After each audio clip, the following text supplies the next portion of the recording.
our future First Lady here.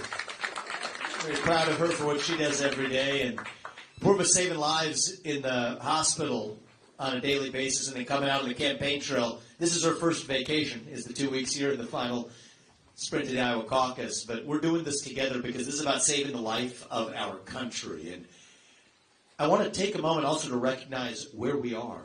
This is our third time here, and thank you for welcoming us back. We were just having this conversation outside, and maybe I'll start with this today, is a country that doesn't stand for its veterans isn't really a country, actually.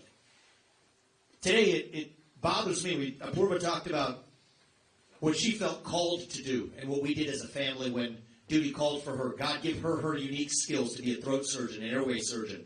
And when duty called, she called and stepped up. I believe that that's why I'm in this race. It's going to take a president with certain skills to lead this country. But for the millions of men and women who serve in our own military, who put their lives on the line, we're not standing back up for them as a country anymore. And that's why we have this crisis of national pride in our country. We have a 25% recruitment deficit in our U.S. military because young people, in part, don't want to serve a country they're taught to hate. And see that if this is how we treat our veterans on the back end, why the heck would I actually be serving this country and risking my life on the front end? So I actually want to kick off with this today based on where we are. There are basic things we could be doing as a country right now. 6-week paid decompression buffers for people who return from combat roles before we thrust them back into civilian life. That brings down PTSD by 80%, yet we're not doing it. Privacy restrictions that allow veterans to actually report their PTSD. Otherwise, they're afraid of being tagged with the red flag law. That's something that would allow them to report their PTSD. Veterans driving 120 miles, sometimes more, to get to the nearest VA when they should be getting their community-based medical care paid for if that's what they want and deserve. I believe in absolute medical choice for our veterans. Nearly 40 per day. They say it's 22. No, it's closer nowadays to 40 veterans per day committing suicide in the United States of America. That's un-American. That's not America. That's something else altogether. Many of them turning to fentanyl or worse. I think every one of those veterans deserves to have access to absolute medical choice for even Schedule I drugs. Ayahuasca, ketamine, psilocybin, for medical purposes through the VA. That's spicy for the Republican Party. I don't care. That's the truth of what we actually stand for. That's what it means to stand for our veterans. I come from background of having started a company, built a successful company. It's publicly traded now. You know how the pay of a CEO is set? It's set by a board that's elected by the shareholders. I'm going to restructure the VA so that the veterans are treated as the shareholders of the VA, setting the pay and setting the actual promotions and who's fired or hired at the top. That's how we get accountability to our own veterans. This is what it means to stand for the people who serve in our own military. And I think it's completely senseless, and we'll put an end to it on my watch. I do not think that compensation for active duty military or veterans benefits should be subject to federal taxation. That too will end on my watch. This is the basics of what it means to stand for those who serve this country. But our failure to do it, it's a symptom of a deeper cancer in America. Apurva works at the cancer hospital. She deals with biological cancer every day. But there's a national cancer right now at the heart of our country. We're in the middle of a national identity crisis right now. We have lost our way, forgotten who we are as Americans. Faith, patriotism, hard work, family. These things have disappeared only to be replaced by new secular cults, is what I'll call them. Wokeism, transgenderism, climatism, COVIDism, depression, anxiety, fentanyl, suicide. Do you think it's an accident that we see the rise of these same poisons at the same time? It is not. These are symptoms of a deeper void of purpose and meaning in our country. And what I see right now, this is why we're in this, I see a Republican Party that has grown lazy, actually. I don't mean lazy in the get-out-the-vote operation sense of lazy. I mean lazy in a deeper sense of defining who we even are and what we actually stand for. Say what you will about the left. They're good at this. They'll give you a vision. It's not the right one. Race, gender, sexuality, climate. And we're sitting here criticizing that vision without offering an alternative vision of our own. That red wave that never came. Remember that? In November? Why was that? To blame everything else. Here's what it is. Biden bad is not an agenda. We have to actually stand up for something. And so that's why I'm in this race, to lead us. We're not just running from something anymore. I'm in this to lead us to something. What does it mean to be a Republican in the year 2024? I'll rephrase that. What does it mean to be an American in the year 2024? That's what we need to answer. And to me, it means we believe in the ideals of 1776. And if there's two basic things I'll get done as your next president, two basic ideals we will revive in this country, they're the ideals that actually define what it means to be an America First conservative. We use this word a lot, America First. I'm an America First conservative. What does that mean? It means two things.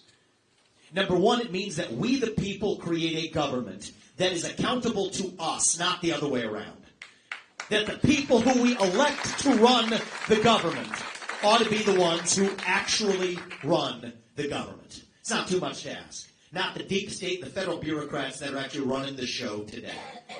You want to drain the swamp? Here's how we're going to do it. As your next president, starting on day one, I will fire 75% of those federal bureaucrats across the board. That is how you drain the swamp.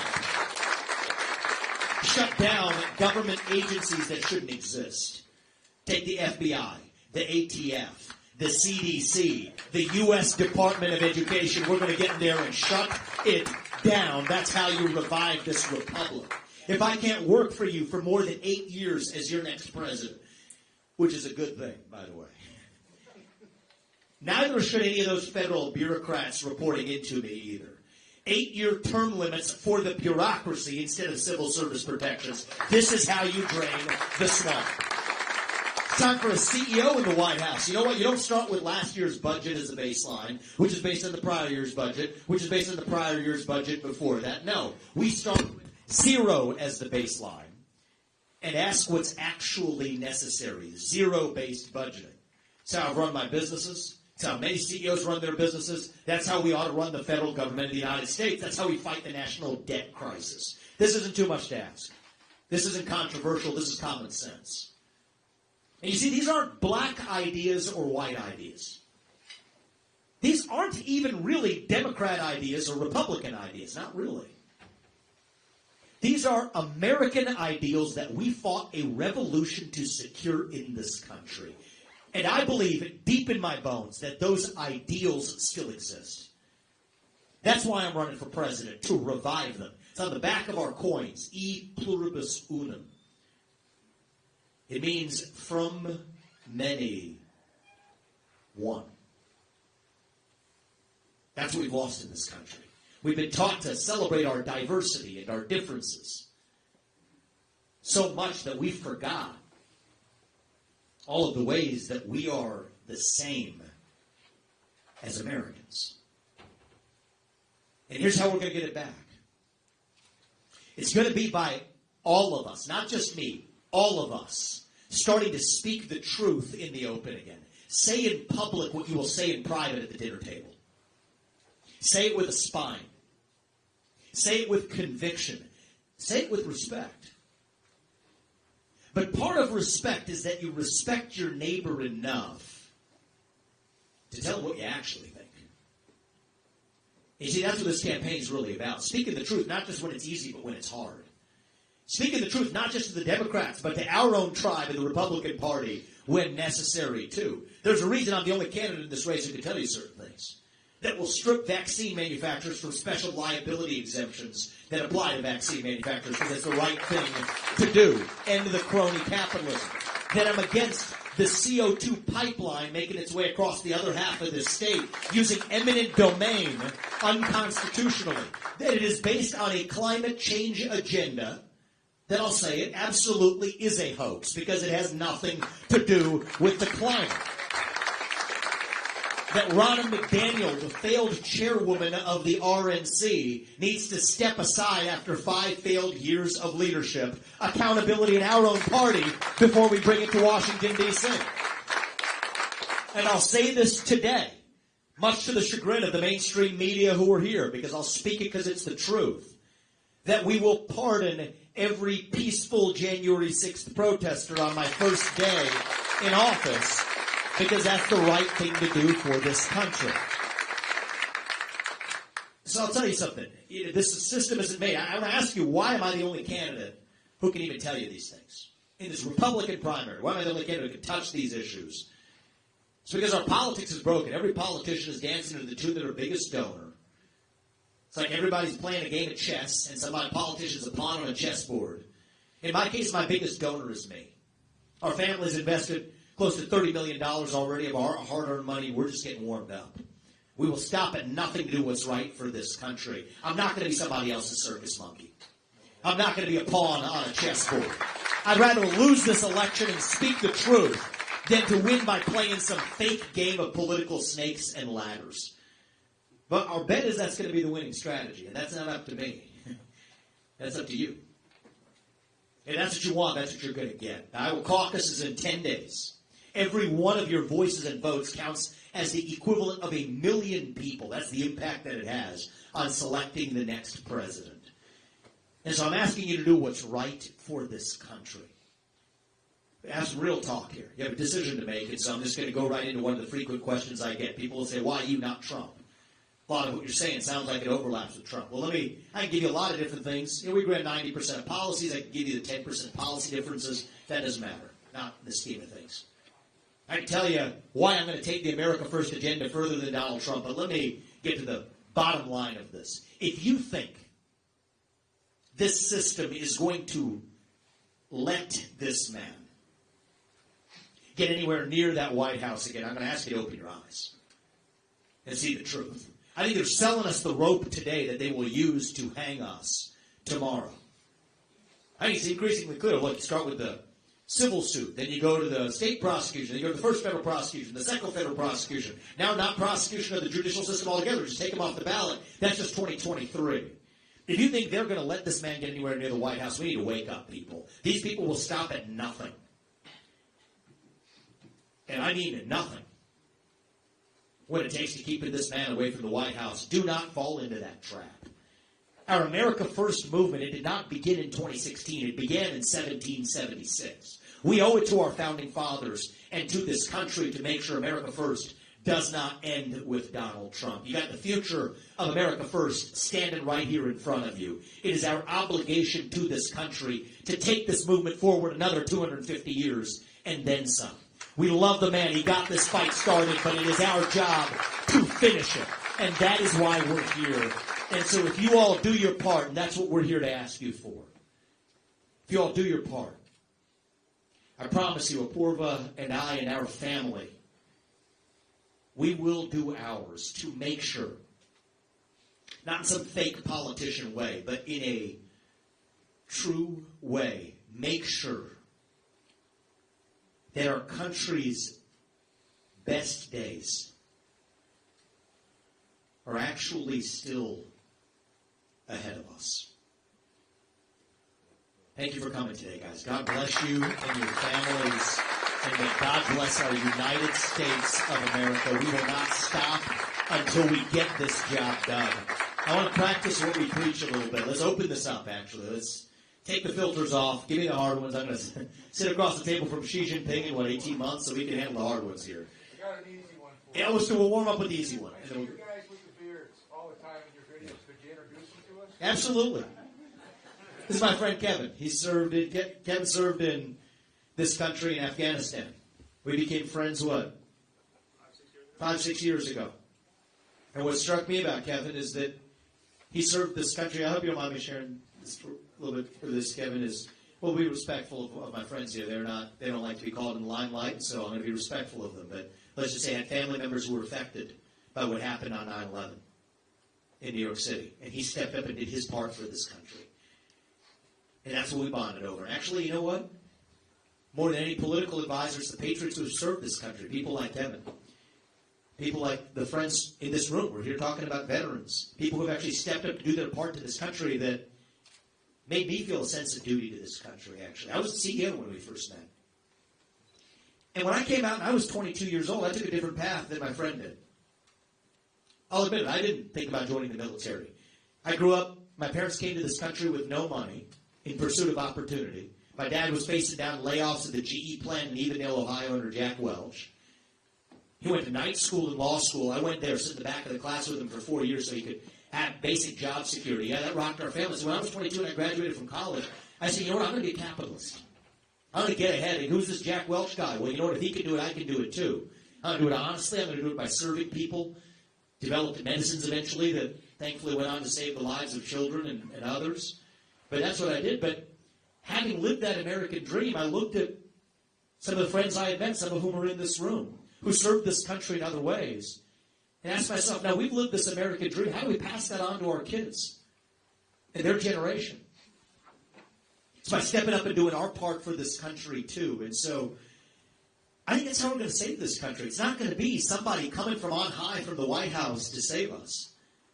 It's going to be because we save ourselves with each of us stepping up to do our own part. And the people I've seen in the last 10 years who have helped lift me up, who have helped me achieve the American dream that I have, are the ones that gave me inspiration.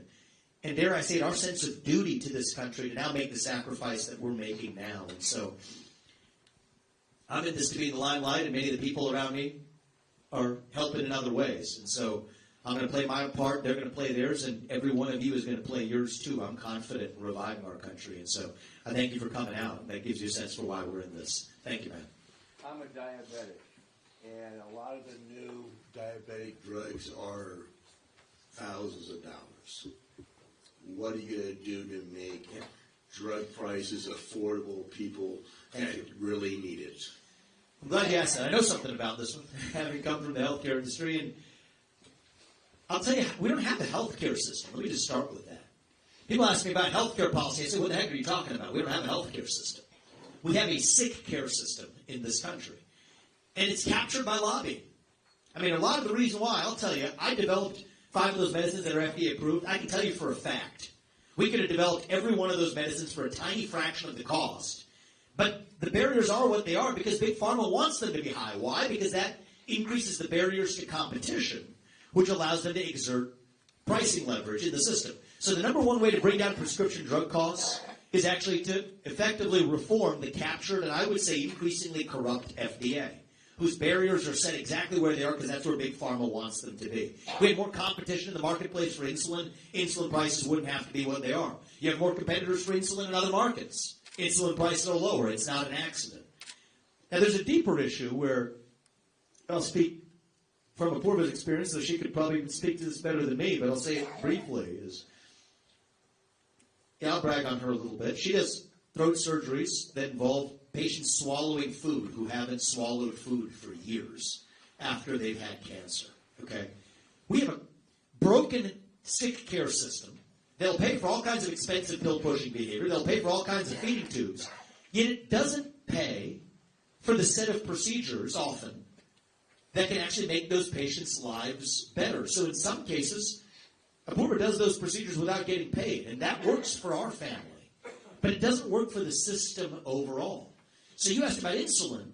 Well, we have a system that doesn't pay on the front end for the basic health measures you take to ever avoid getting diabetes in the first place. Diet, exercise, a food industry that's been captured through USDA food guidelines that have actually driven diabetes and obesity that then is actually treated on the back end by what a given pharmaceutical company treats you. The pharmaceutical company has no incentive to develop cures because once you're cured, you can't actually be taking 10 years of the drug. That's what's happening with insulin as well. So what can I do as your next president? Reform the FDA, make a more competitive market. That brings down the cost of prescription drugs.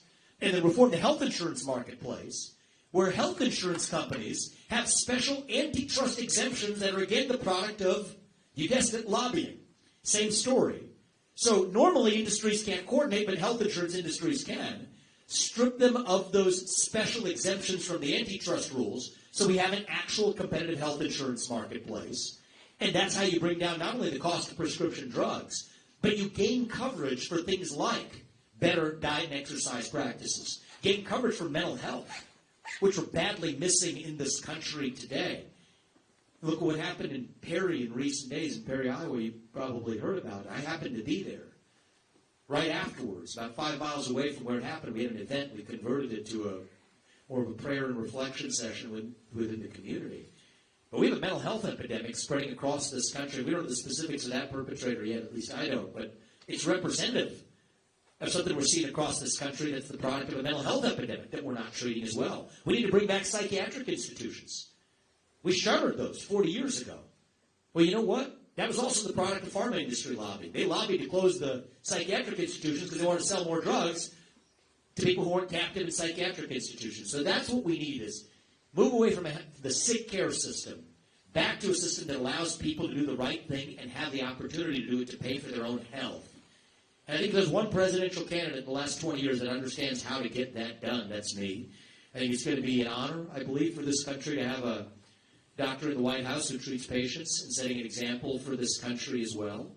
And I think hopefully together we're going to be able to actually offer a simple vision for the reform of healthcare in this country that we've long waited for so people don't have to mortgage their house or worse in order to be able to actually pay for their basic health. Thank you, sir. I appreciate the question. You had mentioned something about term limits in Congress, I believe. I'll take term limits in the bureaucracy, but I'll tell you about term limits in Congress, too. My question specifically is about the accountability Yes. in Washington. So, they're doing things, insider trading. Yep. They're making lots of money. So, anything that they're doing, we'd all be in jail for right now. No doubt about it. So let me just tell you, and it's on that long list of things that I'm the only candidate who can tell you these things, okay? I don't think people in Congress or in a bureaucracy should be trading individual stocks. I don't think that makes any sense. Why on earth would we want that kind of country? I don't think you should lobby the government after you've left the government. For at least, God's sake, for 10 years. You should not be using your governmental connections to lobby that same government. I don't think you should be able to join the board of a company if you've done special deals with that company while you were in government. Republicans do it and Democrats do it. Republicans running for president do it. Right now, actually, it's happened. And it's a bipartisan problem. So the problem is, the same problem with the trading issue is the same problem with the term limits issue. How do you get a bunch of congressmen to vote against policies that actually are designed to limit their own abuses? Well, here's the answer, okay? And I'm a businessman. I work within people's incentives. I don't love doing it this way, but this is how we'll get it done. And it's a shock to me I'm the only person that's ever raised this, to my knowledge. We will say that you're grandfathered in if you're already there. Okay, so vote for term limits, vote for bans on trading of congressional stocks. Take their own self-interest out of it. Say it doesn't apply to you, but whoever fills your seat next, it will apply to them. Then all of them are going to suddenly be voting for it, because these are wildly popular policies, but they're just not doing it because it's out of their own self-interest. So that's how sad this government apparatus really is. But it's going to take a businessman who understands pragmatically. You want to drive change, that's how it'll happen. It'll happen in an instant. And then the kind of change that I don't even need Congress for is that those bureaucrats, I mean, this is really the underbelly of American government. Those people who we once elected to run the government, they're not even the ones actually running the government. They're puppets. They're stooges. The people really running the show are the people in the drab government buildings. I took my son Carly to Washington, D.C. on one of these trips during the campaign. I took him to Capitol Hill and the U.S. Capitol. It felt like a museum. It's not really anything happening there. It's the drab government buildings that we would never visit. That's really where the policy is being set. So there I can deliver term limits without asking Congress for permission or for forgiveness. If you're in that bureaucracy for 8 years in most of those positions, thank you for your service. Time to move on to honest work in the private sector. That's what I'm going to say. And you know what? They say, well, how would you staff those positions? 75% of those positions shouldn't exist in the first place. We want a 75% reduction anyway. This is the stuff of how you drain the swamp. And they duped Donald Trump here. We got to see that with clear eyes. They told him you can't fire those civil service employees because of civil service protections. I was talking to a smart journalist outside right before this. He was asking me the same question. Read the law. Those civil service protections do not apply to mass firings. They don't apply to individual employee firings. They don't apply to mass layoffs. Mass firings are absolutely what I am bringing to the D.C. bureaucracy. This is what it's going to take. And so I look at this as, Trump rolled over that log in the swamp, and we saw what crawled out. I'm bringing the pesticide, and that's what it's going to take to get this job done. Knowledge of the law to use it. So thank you. I appreciate that. So right there for you. I'll just give you a little background. Sure. My wife and I, we own a machine shop, all right? And over the years, 25 years I've been in business, I've watched industry exit this country and go to China. Now, there's two things going on with China. the military buildup and the trade deficit. All right? So we are hemorrhaging money to China. China's using that money to build up military in excess. Now, I know I have an inside track that the high command of the military sit around and talk about the coming war with China just like it's dinner subject, all right? Absolutely. All right? But they're not doing anything about the trade deficit. So what do we do? What would you do? And can I say one thing about this? So what's your name? Carl Lutz. Carl, it's a smart question. Those two things are actually interrelated from China's vantage point. And you don't have to guess about this. The thing about China is that they just tell you what their 500-year plan is. You have to just pay attention. Actually, if you just look at most of human history, most autocrats, the funny thing is they tell you exactly what they're going to do, and then they go do it. So in this case, there's a word for this. I'll give you a slightly longer answer here, but you got to see the detail. There's a Chinese word called Baizuo. Literally refers to progressive white people in the United States, and they're using it to laugh at us. It's what the Soviets used to call the useful idiot here. So we thought we could export Big Macs and Happy Meals, and somehow that was going to spread democracy to places like China. That we could use our money to get them to be more like us. Well, they realized they could do us one better. You want to play that game? They said, no. They used our money to get us to be more like them, actually. That's what they did over the last 30 years. They told companies, hey, you don't get to enter the Chinese market unless you're doing certain favors for the Chinese government.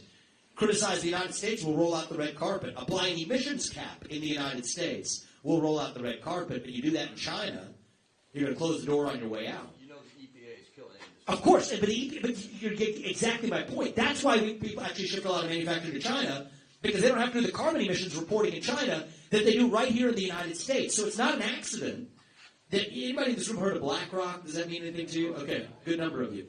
So they're voting in Exxon and Chevron's boardrooms for emissions caps because our government's basically goading them to do it. Yet they're the largest shareholders among the largest shareholders of PetroChina. Don't say a peep where the actual carbon emissions are actually rising. So that's why companies are shifting far more the regulations from the EPA, the Department of Interior on down. They don't have those same constraints in places like China. But that dependence relationship has worsened. Now our own pharmaceuticals depend. 95% of our pharmaceuticals depend on China. Now this relates to the military piece of this how. I'll tell you how. This is the same country that unleashed hell on the world with a man-made pandemic made in a lab in China. The same country that is lacing fentanyl into the illegal pharmaceutical supply chain coming across our Mexican southern border. What do you think they're going to do in the case of a conflict scenario with that legal pharmaceutical supply chain? It's not hard to imagine what comes next. Now let's take our military. Our F-35 jets in this country. In fact, most of our military equipment in this country is made in China or on supply chains that are based in China. So what do you think? They're going to keep providing those F-35 jets, those military generals talking about that war over as a dinner topic. You think we're in a conflict scenario with China? They're going to keep sending us that military equipment? Of course they're not. So the trade deficit and the economic dependence is part of their long-run plan to have an economic advantage over the United States should that conflict ever transpire. So what are we going to do about it is the answer. What do we do in Washington? Only a fool cannot see what's going on. Yeah, so here's the answer. And a lot of them are captured. Actually, I believe a lot of them are captured directly by Chinese lobbying, which goes to the earlier point that you shouldn't be able to lobby the government after you left that government, and you shouldn't have any foreign lobbying in this country at all. What are we going to do about it, though? I don't want to just sit here and throw my hands up and analyze the problem. Here's the answer. My conversation with Xi Jinping is a really different one than the one that Biden just had in California. Well, $57 million.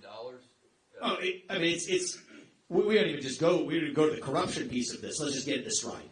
You will not buy land in this country. You will not donate to universities in this country. You will not deputize companies to be your lobbying pawns. We will hold you accountable for unleashing hell on the world with the COVID pandemic, using every financial lever we have available. Because if we don't do that, fool me once, shame on you. Fool me twice, shame on me. That's not going to happen on my watch. And so that's how we do this. Bring back production to the United States of America. I'm not a magician. So, people will tell you, I can just do that and make that happen, and we got that problem solved. They're lying to you. They can't happen that instantly. We have to pair that with also expanding our relationships with Japan, South Korea, India, Australia. That's the second best. But the best solution, onshore as much of that to the United States as possible, get rid of the regulatory restrictions. I'm abandoning the climate cult in the United States. Any anti-carbon restriction, we're done with it. That's actually a pro-China restriction, and that's how we get this right. So you want my foreign policy in a nutshell? Pretty clear. I'll keep us out of World War III, break apart the Russia-China military alliance. That's a big one. The fact that Russia's in China's camp is a big danger to us. End the Ukraine war on terms that require Russia to exit its alliance with China. That's number one. Avoid World War III. Number two is declare economic independence from communist China. Bring production here. That way we're actually independent. That's what Thomas Jefferson would say. That's what I would deliver. And then number three, and this is the most radical of all, to both parties actually, we will use our own national defense spending to actually defend our own homeland in the United States of America. I don't think that's too much to ask. Cyber defenses, super EMP defenses. You want to talk about China? Let's talk about China, North Korea, etc. They have the power to take out our electric grid in a matter of days with a super EMP pulse attack, electromagnetic pulse attack. Half this country dies within about 6 months if that happens. Nobody's paying attention to it. Missile defenses that we're missing. Basic border defenses that are missing. And I do think that China is behind a lot of that border invasion at our own southern border. And so the fact that it's a radical idea, even in the Republican Party, to say that we'll use our military to protect our own borders, tells you how far astray that foreign policy establishment has gone. Take an outsider to restore some common sense, and that's what I'll do as your next commander-in-chief. Thank you. Jake, do you have time for one more? Or? I'll take. I can't leave you guys hanging. We'll keep them quick. I'll give it to you, Ray. I like how you call out the media for their lies and everything like that. Do you have any plans to make them take responsibility? At least come out and be like, sorry, we got it wrong, like you were saying in one of your videos. I tell them that every time I talk to them. And I want to say this because, the kind of people who come around the campaign, they tend to be the younger ones. They haven't yet been polluted yet, I hope, in the same way as the people who have grown up in that cesspool. I think the way that somebody in the media could do a great service to this country from, pick your favorite one. I mean, NBC, CBS, you got three-letter agencies, you got three-letter networks, right? CNN, I like your shirt, man. What's your name? Craig Keller. Craig Keller, yeah. It's true. If you heard it on CNN from me during their town hall, it actually was true. But the problem is they cut it off 5 minutes early because they didn't want you to hear the truth. What I tell the young people in the media is, here's an opportunity for you. Look your own audience in the eye and tell them, listen, with respect to the Trump-Russia collusion hoax, with respect to the origin of COVID, with respect to the Hunter Biden laptop story, which we were told was false on the eve of that last election before it was true, with respect to how our money's being spent in Ukraine, with respect to a lot of the facts that have been suppressed on January 6th. The list could just go on. We got it wrong. In fact, some people here even lied to you. We apologize for that. We acknowledge our mistake. We acknowledge how that has contributed to division and chaos in this country. But we acknowledge our mistakes. We've held the people who did it accountable. And we ask you to give us a second chance to get this right again. The first news anchor in this country that has the guts to actually step up and do that will take more of a step to unite this country than anything Joe Biden or, frankly, any president has done in the last 20 years. And the best check on the media, because I don't think they're going to do it, I'm holding out hope, but I'm not holding my breath, is a free and open internet that at least allows us to serve as the check on the media. And that's why I'm dead set against any of this government tech censorship. It's not big tech censorship. It is government tech censorship, where the government's now trying to choke that too. Censoring speech through the back door that the government did not want to, could not actually suppress through the front door. And I don't care if that's coming from Joe Biden or Jack Smith, who has subpoenaed anybody who even dared to like or retweet a Donald Trump post in 2020. That's a subpoena now in that investigation. I don't care if it's coming from Biden or Jack Smith or Nikki Haley, who says that every internet user should have to tie their social media account and their internet account to a government-issued driver's license. If this is coming from the left or the right, I don't care. We're a nation founded on free speech, and a free and open internet is the most important bastion of free speech today, and that's the ultimate check on a media that has lost its way. Great question, sir. We'll take it together. Jake, you just dragged me by the hair when we're going to be late to our next event. We're getting close, sorry. My question actually is about BRICS. The United States' dollar is right now the world's reserve currency, but given the way Joe Biden has handled the last 4 years, a lot of countries, I believe including India, are looking for an alternative to the U.S. dollar. How do you reverse that, and how do we make sure? It's a great question. It's a great question. I wish I could give you the long version. I'll give you the short version. Number one, fight our national debt problem. You want to fight our national debt? Here's the punchline. Get the oil and gas out from underneath our ground and sell it. Buy down about $8 trillion of our national debt that way. Number two, $7 trillion of our national debt came from 2 wars in Iraq and Afghanistan that ultimately didn't really end up advancing American interests when the Taliban is still in charge 20 years later and Iraq is a more broken country than when we showed up. Don't make those same mistakes in places like Ukraine. End foreign aid to any country whose national debt is less than ours, and then a 75% reduction in the federal government. Our national debt problem is under control. That's part of why the dollar's under threat. And then how do we fix the problem going forward? One mandate for the Federal Reserve. Stabilize the dollar as a unit of measurement, period. Peg it to hard commodities, a basket of commodities, gold, silver, nickel, agricultural and farm commodities. That's how you ensure the dollar remains the reserve currency of the world. The BRICS currency, they're claiming to make it actually gold-backed. We're well ahead of the curve if we have a president that actually puts the Fed in its place. Oh, and by the way, I don't need 23,000 employees at the U.S. Federal Reserve to do that. 90% headcount reduction in the first year. Part of the problem is, yeah, thank you, I appreciate that. When you got a bunch of people showing up to work who should have never had that job in the first place, they start finding things to do. And that's where the CBDC, the central bank digital currency, comes from. Just by show of hands, anybody aware of the CBDC? There's a good number of you. Good. Well, that's where they actually want to digitize the dollar so they can wipe your bank account if you say something or do something the government doesn't like. Some of this they say, an idle mind is the devil's workshop. Catch is king. Well, you know what? That's the backstop that we have. You want to be one of the Canadian truckers in the Freedom Envoy? Remember what they did to them? You don't hear from them anymore because they wiped their access to their bank accounts. Hell no in the United States. That will not happen here. We'll put the Fed back in its place, and that's how we keep the dollar as the reserve currency of the world. Last word for you, young man. Hi, my name's Costner, and I want you answer all these political questions. I want to ask for some advice. Fair enough, man. My father and I run a damaged grain business in Loudon, which is just about 35 miles west of here, and I love him to death, but he's built what he's want to build, and I want to take it further because I want to take it over probably around age 25. I'm 21 right now, still in college. What advice do you have to really, make it? Mm-hmm. And you want to do it within this business? Yes. Yeah. Is your father here? He is not. Okay. Just thought I'd ask that. I'd give you the same answer either way, but we can have a joint conversation.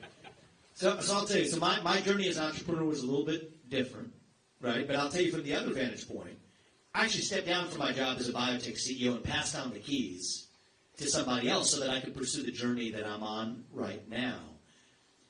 And I'll tell you, any great organization, be it a company, be it a nonprofit, starts with the mission of that, in this case, company. And so I think your father, did he start it, or did his father, or did it come from a prior generation? My grandfather. Your grandfather started. And is he with us still? My grandfather's not. No. He's no longer with us. Well, I'm going to bet that your father still knows something about your grandfather's vision for what you started. And I advise you to spend some time with your father, forgetting about the operation of how it's run for a second, because he's probably got his way of doing things. And I'm sure he's very proud of you for working with him. And I'm sure that if I had to bet, he has nothing more in his heart than to want to see you actually take that to the next level. I'm a father of 2 sons myself. And I can tell you with almost certainty that's what your father wants from you too. But sometimes the methods of doing things can clash. And there's a generational change. And so I'd say maybe get away from the operational plumbing of it a little bit. Maybe just take a step back with your dad and get to understanding, maybe not even with your dad, but what did your grandfather intend when he started that business? What gave him the spirit to start it? What would your grandfather want today to see out of that business if he were alive today? And ask your father to tell you that. My guess is he won't be able to tell you immediately. He might want to think about it himself. And that might be something that you call the mission of your company. And then maybe you and your father together as partners can think about how are we going to better achieve that mission than we are today. And maybe one day, and I suspect from even just the little you told me, and even just the tenor with which you asked me, you have an instinct for these things. I think there will be a day where your father says, you know what, here's why you're going to achieve that mission of my father even better than I have in the time that I've been given here. So that's what I would say, because you're going to butt heads if you talk about the operational differences or whatever, but get to that founding mission and get to the core of it. And what I would say is don't do it as an exercise to convince your father of anything. Maybe start with an exercise of actually just listening and understanding it with an open heart and mind. Internalize that. And if you stay true to that, I have confidence that your company's best days will still be ahead of you as you take this over, young man. I appreciate it. I'm also and I start on Tuesday. I'm going to be represented by Bobby Kaufman's clerk. He works in the Iowa House, and I'm really excited for that. I'm going to be his intern, and I'm going to follow him around, and I think, I'm excited to take down some liberals, And revive this country, man. Thank you. I'm proud of you. And I love that civic spirit. Running your business, but taking the extra time to doing what you're doing in the civic side of your life, too. I'm proud of you. And that gives me hope for this country. So maybe we'll pick up where we left off there to close this out. And we all ought to owe it to ourselves to say, what would our founding fathers say if they were alive right here today? What would George Washington and Alexander Hamilton and Thomas Jefferson and John Jay say if they're walking around the streets of Washington, D.C. today? Would they say that we're actually living the ideals of the Constitution? Or would they say that we're appalled? We owe it to them to revive that 1776 spirit. I think right now we are in a 1776 moment in this country. And what a special time that would have been to be alive in the spring of 1776. That's the moment we live in right now. You know what I think George Washington would say if he were alive right now? I think he would be in this room. He would say, just like you, as a country right now, we're actually still a little young, actually. Going through our own growing pains, our own version of our adolescence, figuring out who we're going to be when we grow up. And you do have another 250 years and then some left, but it's not going to happen automatically. You're going to have to step up and seize it, just as we did in 1776. That's what you all need to do now for yourselves in 2024. And yes, I do think, Thomas Jefferson, he was 33 when he wrote the Declaration of Independence. How old are you, man? 21. All right, so he was somewhere between you and I when he wrote the Declaration of Independence. And the guy, he actually invented the swivel chair. That swivel chair sitting right there, that was invented by Thomas Jefferson, the first type of it, while he was writing the Declaration. I think there's a reason why these revolutions, these revivals, they're led by the next generation. I think it takes somebody whose best days in life are still yet ahead. And I don't take that for granted, but I hope they are for our family. I think it's going to take somebody whose best days in life are still yet ahead to see a country whose best days are still ahead of itself. We're here to ask you for your help in getting there. Every one of you, 15, 30 minutes of your time on January 15th. Get there early, 7 o'clock. Maybe it's even 35 minutes of your time on January 15th to do the right thing for our country. And I'm asking for a little more than that. Tell 10 people in this community what we talked about today, to bring them to. But if you all do your part, Apurva and I, we are going to do ours. I promise you that, to make sure that we will still look you and your generation and our two sons and their generation in the eye and tell them you still get ahead in this country with your own hard work, your own commitment, your own dedication. And that you know what? You are free to speak your mind at every step of the way. That is the American dream. That is what we are here. We are leading us to. And with your help, that is what we will revive to save this great nation. Thank you for coming today, guys. God bless you and your families. And may God bless our